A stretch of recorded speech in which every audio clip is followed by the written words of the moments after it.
네, 김경수 지사가 사흘 만에 다시 특검에 소환돼 조사를 받고 있습니다. 꽃길이냐, 가시밭길이냐, 사활을 건 치열한 진실 공방이 예상되는데요.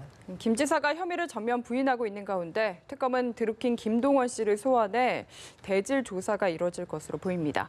강기정 전 더불어민주당 의원, 안영환 전 새누리당 의원 두 분 모셨습니다. 안녕하십니까? 네, 안녕하세요. 오셨습니까? 네. 김경수 지사가 오늘도 지난번 소환 때와 마찬가지로 아주 당당한 본인의 심경을 밝혔는데 저희가 일단 들어보시고 이야기 나눠보도록 하겠습니다. 충실히 조사에 협조하고 당당히 수사에 임하겠다는 입장을 여러 차례 밝혔습니다. 그 입장은 지금도 변함이 없습니다. 하루속히 진실이 밝혀지기를 기대합니다. 그렇지만 본질을 벗어난 조사가 더 이상 반복되지 않기를 바랍니다. 다시 한번 특검에도 정치 특검이 아니라 진실을 밝히는 진실 특검이 되주시기를 마지막으로 당부드립니다. 네, 굳이 드루킹에게 자문을 요청한 이유가 뭡니까? 국민들에게는 여러 분야에 다양하게 의견 수렴하는 건 정치인으로 당연한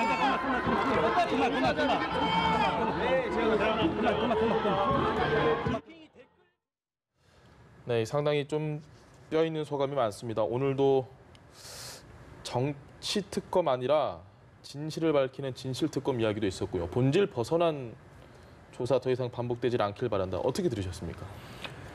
일단 김경수 지사는 처음부터 끝까지 또 여러 번 카메라 앞에 쓸 때마다 당당했거든요. 예. 근데 진실되지 않는 사람은 저렇게 당당할 수 없습니다.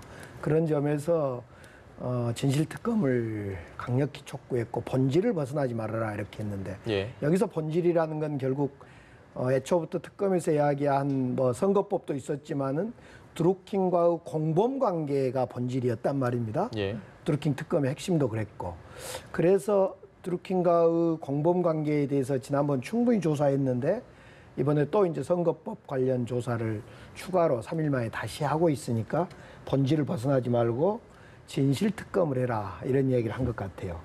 그런데 저는 이제 이 드루킹 특검이 처음부터 사실은 정치 특검이었거든요. 예. 저거 특검 해서는 안 될 특검이 지금 정치적으로 이렇게 태어났는데 그러다 보니까 김경수 지사가 저렇게 진실 특검을 요구함에도 불구하고 결국은 이건 끝내 정치 특검으로 갈 수밖에 없을 겁니다. 예. 그런 점에서 김경수 지사에 대한 조사나 이후에 백원우, 송인배 비서관의 조사가 계속 이어지면서 예. 이 드루킹 특검은 결국 정치 특검으로 결론을 맺어야만 특검을 하는 입장에서도 그 명분이 있지 않을까. 네. 그래서 그 방향으로 갈 것 같아요. 알겠습니다. 네, 1차 조사 때도 그렇고 이번에도 비슷한 맥락의 이야기를 했는데 네. 어떻게 보셨습니까?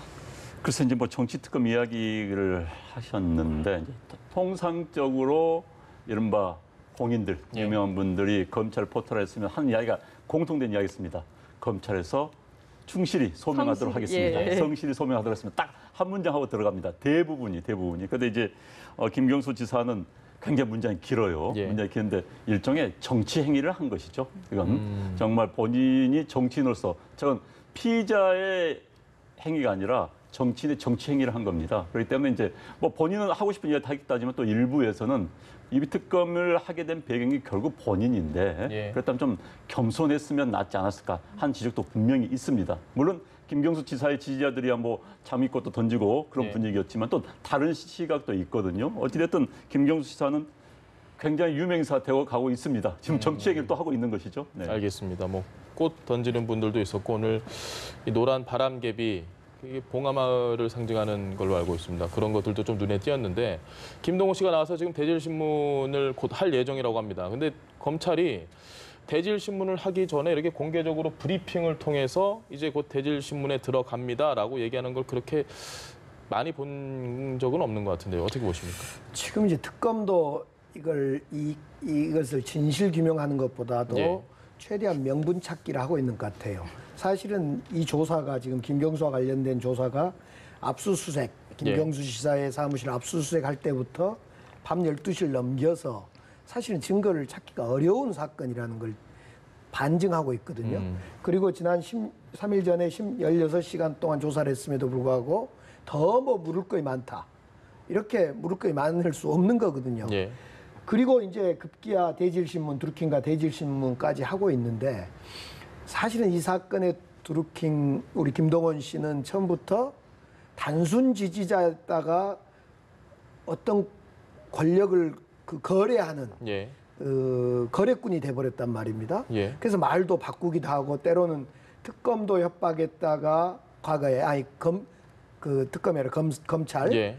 또 협박했다. 김경수도 당시에 협박했다가 사실은 지금 특검이 드루킹 말 하나 믿고 지금 조사를 진행하고 있는데 오늘 이렇게 대질신문까지 안 갈 수가 없을 거예요. 그런데 대질신문 해도 결국은 김경수 지사의 얘기와 드루킹 이야기는 많이 다를 수밖에 없고 예. 그러면 특검이 결정적인 증거를 내놔야 되는데 못 내놓을 거다. 그래서 저 대질신문은 불가피하고 그러나 결론은 특검이 얻을 것이 없을 거다 이렇게 보여집니다. 증거가 없기 때문에 하는 것이라고 생각하시는. 증거도 없고 드루킹의 평소의 행위 예. 그동안 쭉 행위를 봤을 때 진실되지 못하다는 거죠.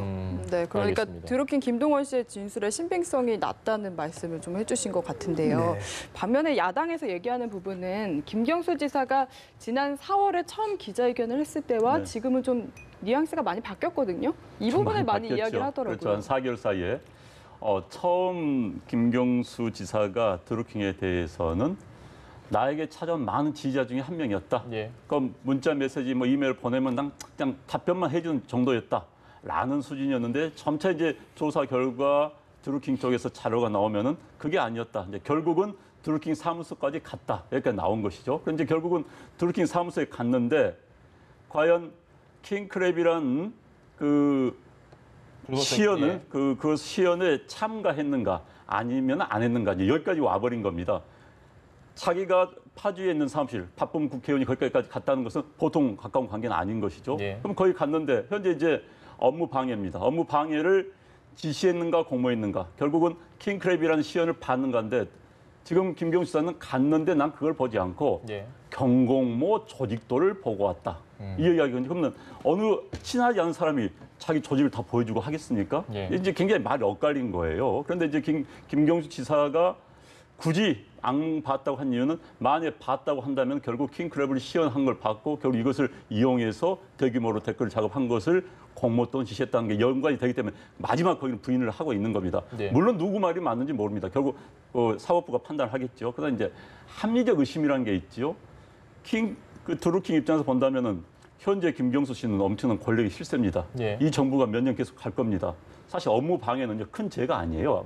큰 죄가 아니라 표현이 좀 어폐가 있습니다만 아주 무거운 중벌을 받는 죄는 아닙니다. 예. 5년 이하, 1,500만 원 이하의 벌금을 받는 그런 정도입니다. 그렇다면은 이 정권 내에서 풀려나올 수가 있는데 굳이 잘 알지도 못하는 김경수 씨를 잘 안다고 해가지고 끼워 넣어서 자기하고 같이 죽자?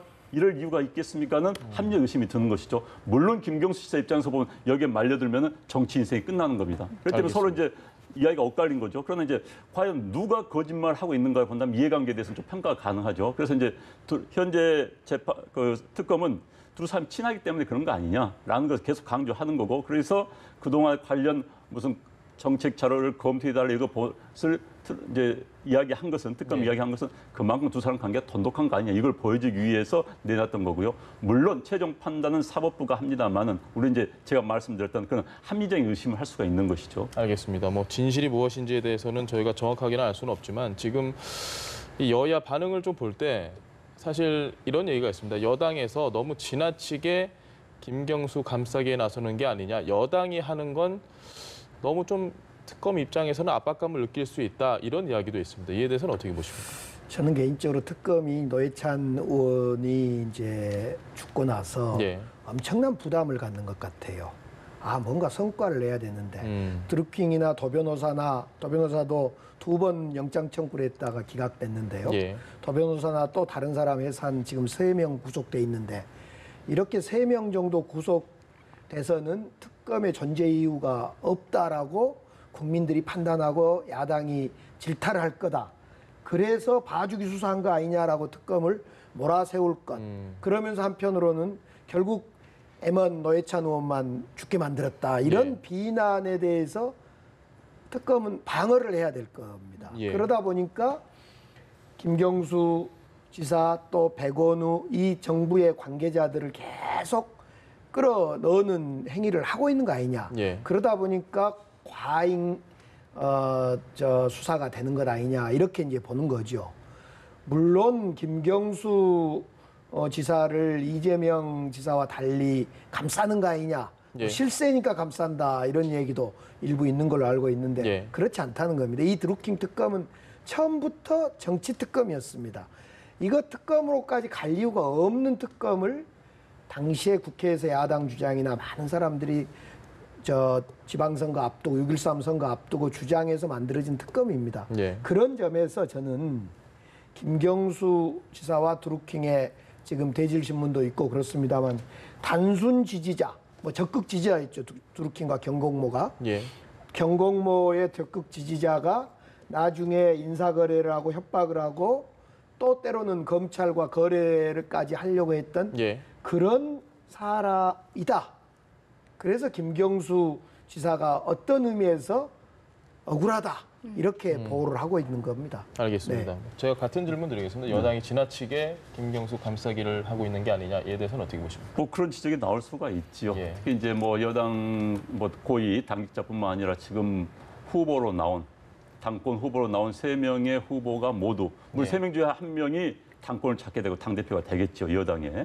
그런데 그분들이 모두 김경수 지사에 대해서 옹호하는 발언을 하고 있기 때문에 예. 또 이제 일각에서는 결국은 최고의 권력자들인데 권력자들이 수사 결론을 밀정하는 거 아니냐. 사실 이 수사를 해보고 사법부의 판단을 받아봐야 되는 겁니다. 예. 그런데 사전에 여당에서 어쨌든 권력을 잡은 측에서 그건 아니다. 무죄다라고 주장을 하면은 어떻게 되겠습니까? 특검도 사실 부담을 받을 수밖에 없는 거고요. 그건 예. 사실 궁극적으로 말한다면 상권 분립 원칙에도 어긋나는 겁니다. 사실 여당에서 이야기한다면은 충실히 예. 공명정대하게 의혹이 남지 않도록 수사해주기 바란다. 여기까지 하면 되는 겁니다. 그런데 이제 뭐 김경수 억울하다. 여기까지는 저는 할 필요가 없다고 봐요.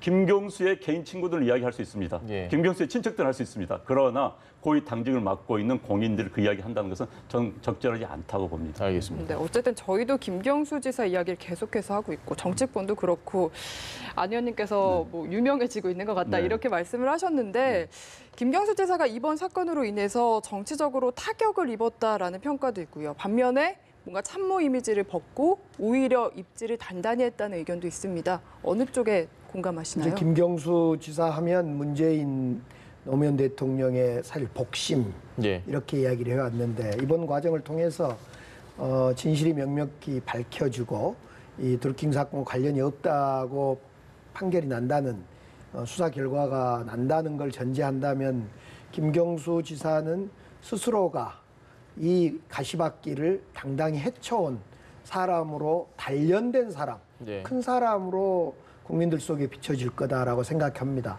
지금 김경수 지사는 개인적으로 한편으로는 위기이기도 하고 그러나 또 한편으로는 이 위기를 잘 극복하면 더 큰 정치 지도자로 우뚝 서지 않을까 싶습니다. 알겠습니다.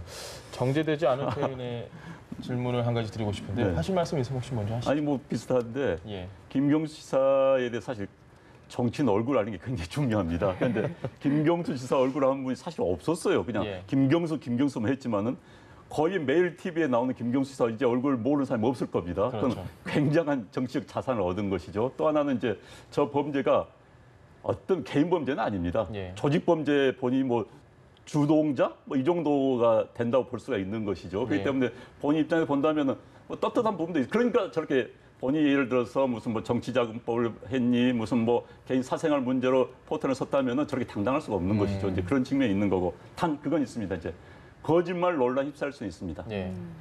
아무리 정치인이고 조직 범죄의 뭐 수장이다 하더라도 결국은 정치는 거짓말해서는 안 되는 겁니다. 예. 그런 논란 휩싸일 수가 있죠. 그러나 현재까지 어찌됐든 뭐 만약 저게 유죄 판결이 내려져 가지고 특히 정치자금법 위반이나 선거법 위반으로 100만 원 이상의 형을 선고받으면 의원직이 날아가는 겁니다. 도의사직이 날아가는 것이죠. 예. 그게 아니라고 한다면은 또 크게 정치인 입장에서 본다면은 많은 이익도 있었다라고 볼 수가 있는 것이죠. 어찌됐든 많은 국민들이 김경수가 누군지 됐다는 거 굉장한 소득입니다. 알겠습니다. 뭐 모든 뉴스에서 다 김경수 지사가 소환되는 걸 생중계했으니까 예. 모르시는 분이 없을 텐데 거친 표현으로 제가 러프한 표현으로 질문을 좀 드리자면 어쨌든 특검은 살아있는 권력에 지금 칼을 대고 있는 중입니다.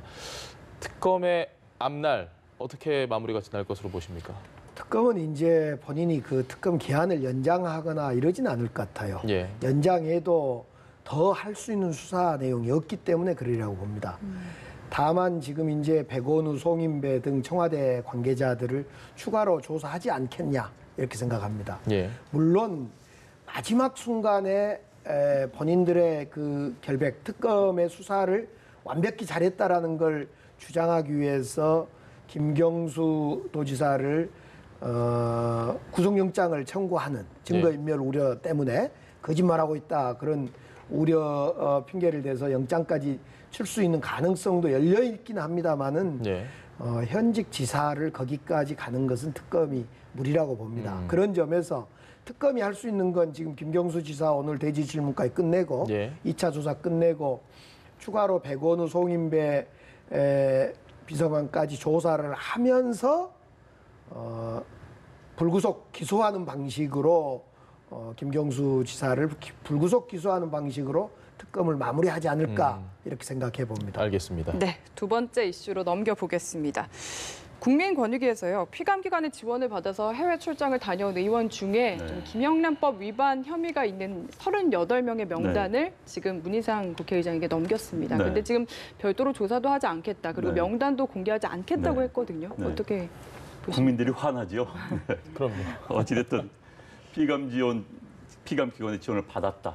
그리고 단순히 받은 걸 떠나서 김영란 법이라는 실정법을 위반했다 하면 국민들은 당연히 알 권리가 있는 겁니다. 예. 국회가 사실은 직무유기입니다. 전 문희상 국회의장 저도 개인적으로 좋아합니다만은 이건 발표해야 되는 겁니다. 예. 많은 국민들이 궁금해하고 있습니다. 특히 국회의원들은 임명직하고 좀 다릅니다. 선출직입니다. 선출직 공직자들은 자기 자신이 책임을 져야 되는 겁니다. 예. 그렇기 때문에 또 국회의원은요 2개의 영역이 있습니다. 지역 대표성과 국민 대표성 2개를 갖는데 이건 모든 국민들이 자기 대표가 어떤 잘못을 했고 그 잘못을 한 사람이 누군지를 알아야 될 권리가 있는 거예요. 네. 그럼 발표를 해야 되는 것이고요. 네. 어찌됐든 이번 기회에 국회 전체가 욕먹는 짓은 안 해야 되는 겁니다. 그런데 지금 이제 어찌 내 식구들이니까 감싸는 거 물론 그 38명의 어떤 정치적으로 아주 센 분이 계신지는 모르겠습니다. 뭐 극단적으로 여야당 대표도 있을 수 있는 것이고 예. 뭐 국회의장님, 부의장님 다 포함돼서 있는 겁니다. 잘 모르겠어요. 예. 그렇다 하더라도 이번 기회에 매는 맞고 예. 잘못된 관행이면 고치고 가야 되는 겁니다. 알겠습니다. 좀 돌발적인 질문 하나 강 의원님께 드리면 의정활동 하실 때 실제로 이렇게 피감 기관의 돈을 받아서 해외 출장을 갈 수밖에 없는 경우들이 있습니까? 불가피한 경우가 있나요? 국회 저의 경우 저희 12년 동안 예. 의정활동했는데요. 저는 이제 출장을 갈 때 대부분 예산으로 갈 수 있는 기회가 많습니다. 예. 그러니까 굳이 피감기관 지원을 받아서까지 갈 이유는 없습니다. 사실은. 이제 부득이한 경우에 피감기관의 지원을 받아서 가는 경우도 있습니다만 예. 특히 지금의 문제는 이 코이카라든가 지금 코이카 이미경 예. 코이카 소장님이 참 어려울 텐데 예. 이 피감기관의 돈으로 출장을 가는 경우가 그렇게 많지 않는데 저는 이 경우에는 안영환 의원님 말씀처럼 밝혀야 되고 예. 네. 아이고 이 관행이었는데 죄송합니다 하고 넘어가 줘야지 된다고 봅니다. 예. 지금 국회에는 특활비 문제하고 이 지금 피감기관으로 출장 가는 문제 2개 때문에 국민들의 시선이 국회를 그냥 멀매를 때리고 있어요. 예. 근데 사실은 국회가 빨리 특활비 같은 경우도 우리 안 받겠다 해놓고 지금 정부 기관에 더 많은 기관에 특활비가 주어지고 있는 거 이걸 정리를 좀 해야 되는데 지금 국회 모든 국민들은 국회만 특활비가 있는 줄 알아요. 예. 국회는 사실은 200억 정도 작습니다. 국정원 특활비 잘 알고 있을 겁니다. 뭐 국정원은 어쩌면 특활비 할 수 있지만 예.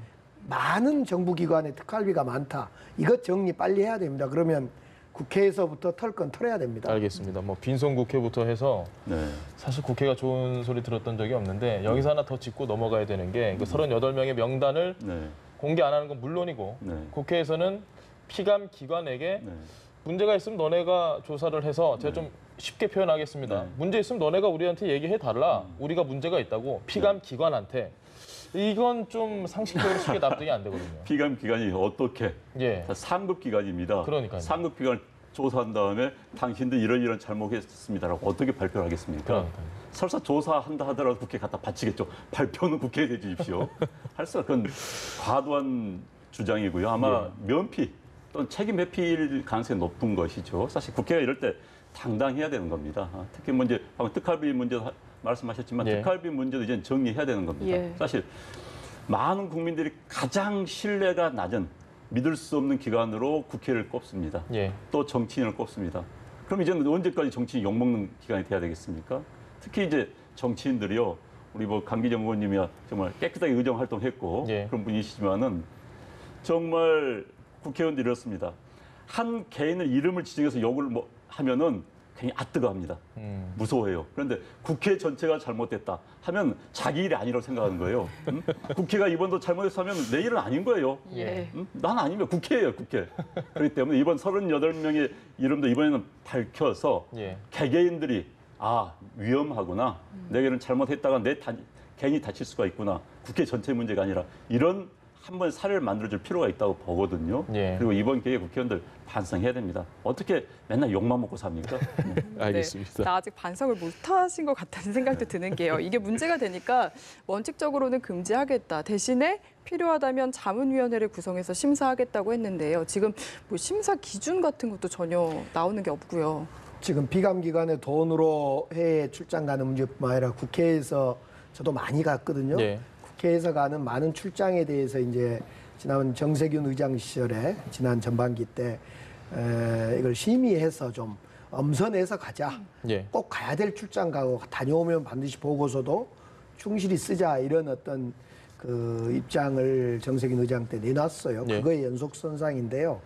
결국은 지금 피감기관에 지원받아서 가는 것을 원천 금지하고 심사하지 마시고 국회에 돈이 있습니다. 그러니까 출장 가야 된다면 국회 돈으로 가면 됩니다. 저는 그렇게 생각하고요. 이 피감기관 특히 가는 곳이 외통위하고 기재위가 이번에 38명 중에 많이 들어있다는데 예. 국회 특성상 외통위하고 기재위는 중진들이 많이 들어가 있습니다. 아마 그래서 문희상 의장님은 사실 고민이 좀 되실 거예요.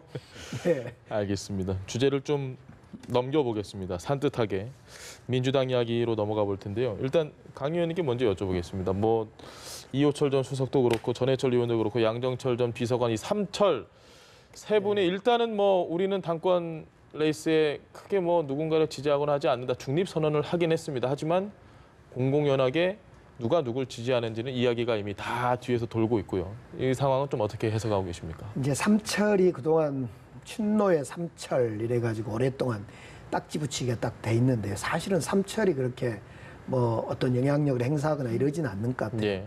대신 이번에 삼철이 또 그럼에도 불구하고 친노가 마치 특정 후보를 두고 겨루는 것처럼 친문이 예. 이렇게 김준표 후보와 이해찬 후보를 두고 마치 새 대결을 하는 것처럼 누구는 누구를 지지한다 이런 새 대결의 모습이 비춰진 것 같아서 세 사람이 모인 것 같아요. 예. 근데 현실적으로 이호철, 양정철 두 분은 실제로 누구를 지지하거나 그러진 않고요. 예. 그래서 다시 한번 우리는 오해받기 싫다, 떠나겠다, 중국으로 뭐 어디로. 예. 그다음에 전해철 이제 의원 같은 경우 좀 틀립니다. 전해철 의원은 애초부터 본인이 당권 주자로 뛰려다가 김진표 후보를 도와주자 이런 관계에 있었거든요. 예. 그래서 이제 세 분이 모여서도 둘이는 배지도 아니고 국회의원도 아니니까 알아서 중국을 가든 어디로 가시오. 그러나 전해철 나는 좀 틀리요. 예. 나는 적절한 시점에 적절한 어떤 판단을 할 거요. 이렇게 이제 입장 정리를 한 것 같아요. 예. 재밌는 것은 지금 저도 이제 지역위원장입니다만은 지역위원장이나 국회의원들은 특정 후보를 공개적으로 지지할 수 없도록 돼 있습니다. 예. 그래 말은 많습니다. 홍길동이와 홍갑동이를 지지한다더라. 저도 뭐 강기정은 누구를 지지한다더라. 예. 뭐 이런 이야기는 합니다만은 결국 이 삼철, 이호철, 양정철, 전해철이 세 분이 정말 우리 문재인 정부와 민주당에 흠결 안 되게 하기 위해서 처신을 잘하는 것 같아요. 그런 모임 중에 하나가 요 며칠 전에 모임 갔고요. 네. 알겠습니다. 그러면 문재인 대통령의 의중이 담겼다 뭐 이런 것도 역시 근거가 없다고 보시는 문재인 거네요. 대통령은 그 당내 문제에 감나라 배나라 뭐 그 대통령처럼 뭐 공천 개입하고 이러지 않습니다. 알겠습니다. 밖에서 보는 게 사실 가장 객관적일 수 있습니다. 아니요. 저는 사실 이제 현역 그 민주당의 당협위원장이시고 예. 뭐 중진 의원 출신이시니까 저보다 훨씬 잘 알기 때문에 제가 말한다는 게 좀 그렇습니다만은 어떤 문재인 대통령도 누가 됐으면 좋겠다는 마음은 있을 것 같아요. 단지 이제 그 지시를 했느냐 안 했느냐, 예. 깊이 개입했느냐 아니냐 문제이지. 또 이제 문재인 대통령의 그 마음을 헤아려서 굳이 이야기하지 않더라도 예. 측근들은 알 수가 있습니다. 예. 그러니까 웃는 모습만 봐도 TV 화면에 누굴 나왔을 때 웃는 모습, 누굴 나왔을 때 찡그리는 모습을 보더라도 또 이럴 수 있는 거예요. 그걸 보고 또 알아서 저게 우리 뭐 속된 말 정치판에서 보수의 생각이다. 예. 또는 뭐 대통령의 생각이다라고 할 수도 있는 것이죠. 그래서 대통령의 마음이 어디 있는지 모르겠습니다. 그렇기 때문에 지금 이제 뭐 대통령의 문심은 어디에 있다, 각 후보들 주장을 하고 있는 겁니다. 네. 그만큼 강하게 작용할 수 있다고 보기 때문에 그런 것이죠. 그다음 이제 전해철 의원 같은 경우는 어찌됐든 삼철 중에 핵심이고 이제 그분은 뭐 현역이시고. 현역이고 또 이번 3명의 이른바 불개입 선언에 자기는 좀 한 발 빼는 듯한 모습을 예. 보였기 예. 때문에 전해철 의원의 행보가 굉장히 관심을 모을 수밖에 없는 겁니다. 그런데 지금 어찌됐든 이른바 문심이 이해찬 후보, 그다음에 김진표 후보로 나눠진 건 맞고요. 그래서 이제 친문 이른바 그 단합된 그 권리당원들의 힘이 결정적이기 때문에 그걸 쫓는 양 후보의 경쟁이 이제 현재까지 나타나는 것 같아요. 그러다 보니 이런 파란이 생길 것 같고. 그런데 제가 이제 뭐 저보다 훨씬 잘 아시겠지만 민주당 뭐 의원들한테 지난 예. 물어봤습니다. 예. 누가 될 것 같냐. 그 본인이 누가 더 좋다는 이야기를 하지만 누가 될 것 같다는 이야기를 못 하더라고요. 누가 되면은 뭐 우리 당에는 유리하고 예. 한국당에는 불리하고 누가 되면은 우리 당에는 불리하지만 뭐 이런 이야기를 하는데 그럼 실제 가능성하면 잘 모르겠다는 이야기를 하더라고요. 예. 그래서 지금 아무튼 이 판 자체가 아직 얼마 안 남지 않았지만은 아직 혼선인 것 같다. 뭐 이건 뭐 민주당에서도 이야기하고 있습니다. 알겠습니다. 네. 잘 아시는 분은 강 의원님이시라서 강 의원께 여쭤봐야 될 것 같은데 안 의원께 여쭤보겠습니다. 네. 이 삼철이 실제로 당권 레이스에서 차지하는 영향력이라는 부분 네. 큰 영향이 없다고 이야기를 하셨는데 안 의원님이 보시기는 어떻습니까? 전 있을 수 있다고 봅니다. 예. 네, 많은 분들이 문재인 대통령의 생각은 무엇인가라고 궁금해하죠. 이른바 친문 권리당원들의 상당수를 차지하는 예. 그런 당원분들이 하는데 그분들은 이제 문재인 대통령의 생각을 다른 사람 통해서 추정할 수밖에 없는 거고 그럼 다른 사람이 누가 있겠습니까? 많은 언론에서 삼철하면 그 삼철의 행방이 문재인 대통령의 생각인 것 같다라고 생각할 수밖에 없는 것 같습니다. 그렇기 때문에 뭐 삼철이 저렇게 이야기한다 하더라도 결국은 또 이제 전해철 의원의 행보가 굉장히 영향력 미칠 수밖에 없는 거고요. 단순히 대통령은 여기에 관심 없다기 때문에 그래 그냥 마음대로 투표하자 이건 아닌 것 같습니다. 네. 알겠습니다. 어쨌든 아직까지는 판세를 예측하기가 쉽지 않다고 하셨는데 강 의원님도 좀 동의하시는 것처럼 고개를 끄덕이시더라고요. 그렇습니다. 지금 정도 가지고는 앞으로 보름 정도 남았거든요.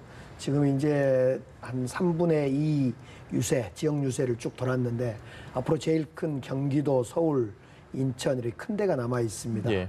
그리고 아직 이제 본격적으로 이슈가 이렇게 딱 붙지 못했습니다.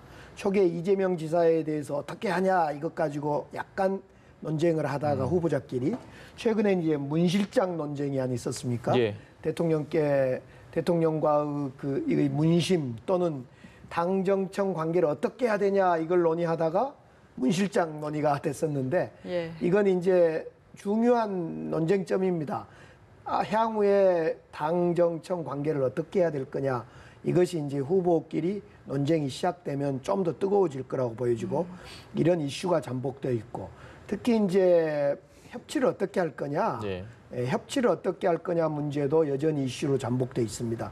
이런 이슈들이 좀씩 드러나기 시작하면 세 사람의 생각이 좀 달라질 거고 그 유권자라고 할 수 있는 당원이나 대의원들의 표심에 영향을 좀씩 미칠 것 같아요. 예. 그런 점에서 현재까지 이제 초반전이 끝났고 중반전으로 지금 접어들고 있고 16일까지 지역을 순회하고 16일 이후부터 25일까지 일주일간은 이제 유세가 없이 TV 토론이라든가 또 후보 그 대의원 만나는 예. 당원 만나는 이런 과정을 거치면서 지금은 초반이 거의 끝나가고 이제 중반전으로 돌입해 있기 때문에 예, 많은 변화가 있을 수 있다 이렇게 보여집니다. 알겠습니다. 네, 알겠습니다. 특히 저는 이제 민주당 내에서 최근에 문재인 대통령이 몇몇 정책에서 아주 현실적인 정책, 본인의 공약과는 약간 뉘앙스가 다른 정책을 지금 예. 펴고 있습니다. 또 발표를 하고 있는데 민주당의 이른바 강경파, 뭐 당론을 이야기하면서 이건 아니지 않느냐라고 하는 민주당 내 목소리가 있거든요. 과연 이제 이 새 당권 후보들이 저는 거기서도 의견이 엇갈릴 수 있다고 봅니다. 예. 문재인 대통령의 현실주의적인 그런 경제 정책을 우리가 받쳐야 된다. 아니다. 우리 당 지지자들은 생각이 틀리다. 원칙을 지켜야 된다. 이것도 사실 저는 굉장히 중요한, 그리고 이런 논쟁이 저는 당권 후보 경쟁 후보들 사이에서 이루어져야 된다고 보는 겁니다. 대충 문재인 대통령 친하니까 아니다가 아니라 이런 정책과 관련해서 본인들의 생각을 뚜렷이 내놓고 네. 이에 맞춰서 이제 앞으로 당의 방향이 가는 것이죠. 청와대가 당의 뜻과 다르면 반대할 수도 있는 거고, 예. 그래서 국민의 목소리를 낼 수도 있는 거고, 그래서 이 문제가 아주 중요한 쟁점이 돼야 하고 어떤 될 가능성이 있다고 보여집니다. 알겠습니다. 그렇지 않아도 문재인 대통령이 약간 본인의 그 기존 정책에서 조금은 약간 방향을 튼 듯한 그런 행보를 보이면서 최근에 지지율이 나왔는데 오늘 지지율이 나왔습니다. 리얼미터에서 나왔는데 집권 이후 처음으로 지금 60%가 무너졌거든요. 그 예. 밑으로 지금 나왔습니다. 네, 오늘 58%를 예. 찍었는데요. 최근 들어서 이제 우리 국민들이 생각할 때 그런 것 같아요. 외교 안보 쪽에는 정용 실장과 임종석 실장 또 서훈 국정원장 예. 이렇게 외교 안보 라인은 딱 보이는데 경제 라인은 어떻게 되지? 잘 안 보인다 이러면서 이제 최근에 이슈였던 최저임금 문제라든가 규제 개혁 중에 예. 은산분리 문제 이런 이슈들이 이제 또 전기 누진제 문제 이런 거에 대해서 어떻든 정부는 잘한다고 내놓지만은 만족하지를 못한 것 같아요. 예. 국민들. 예를 들면 전기료 누진제도 10,000원 깎아주면 될까? 뭐 이런다라거나 최저임금 제도도 세트로 여러 가지 내놨는데 국회에서 법이 통과 안 되니까 결국 최저임금만 올라가는 식으로 예. 이렇게 되고 있고 은산분리 문제도 이제 전통적인 우리 지지층인 그 은산분리 제도를 초기에 만들었던 우리 진보 영역에 예. 있었던 사람들이 그렇게 해서 재벌이 은행 갖는 거 아니야? 사근 거 되는 게 아니야? 이런 반발이 좀 생기면서 지지층이 조금 빠지고 그 지지층이 정의당으로 올라가는 건 아니냐? 예. 이런 우려가 있습니다. 빨리 그래서 경제 라인이라든가 또 이슈에 대해서 정돈을 하는 짧은 시간에 정돈을 해야 될 필요가 있습니다. 알겠습니다. 그 점을 하면 다시 지지세는 조정되고 원상 회복될 거라고 보여집니다. 알겠습니다. 네, 알겠습니다. 오늘 두 분 말씀 여기까지 들어볼게요. 강기정 전 더불어민주당 의원, 안형환 전 새누리당 의원과 함께했습니다. 말씀 잘 들었습니다. 네, 고맙습니다.